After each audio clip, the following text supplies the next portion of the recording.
Hello, I'm Morgan from Titanium Performance, and we wanted to start sharing a little bit more information about high intensity training and just how to spread the word about safe, efficient, effective strength training. And so for the next couple of weeks, we'll be covering a few different topics regarding high intensity training and how to do it safely, why it's important, effective, and those kinds of things. So today I'm going to start by talking about one of the main whole reasons why we do what we do and how we do it is moving slowly and why we do that. So there's kind of three main reasons of why we move slow and controlled in our training style, and we get questioned about it all the time by new clients and colleagues, other professionals. And one of the main reasons is we want to reduce momentum. So if you're moving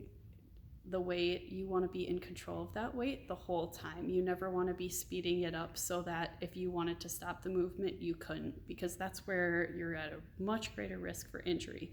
We want you to make sure that you're being safe while strength training, and we want to keep you safe by using strength training. So if you're moving a weight, lifting it up, we always say, lift in 2 seconds or slower, or lower it down in 4 seconds or slower. That means that you're very in control the entire time. You're not using transition points to speed it up and complete an exercise. And that brings me to reasons 2 and 3 of why we want to move slow and not use momentum is, one, we're going to keep the muscle under tension that we're trying to target. So if you start using momentum, you might start using other muscle groups or wiggling your body around. Again, that's another big place where injury happens. If you keep it slow and controlled, now we're targeting the muscle. So say you're doing a chest press, you're lifting, if you're moving slow, you should be feeling your chest and your triceps that entire time. We shouldn't be wiggling around and using your shoulders and your back and things like that.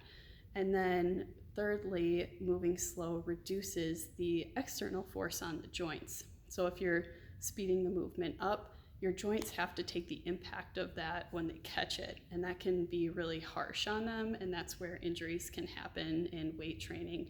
And we want to use weight training to prevent injuries, not create them.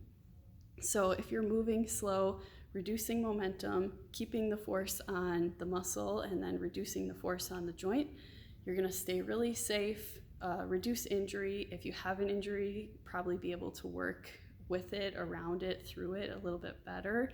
And also you're probably going to see a little bit better results because you're actually hitting the muscle that you're trying to target instead of recruiting other muscle groups. If you have any questions about this or anything that I mentioned in the video, feel free to send us an email or ask us in your next training session. Thanks. See you next time.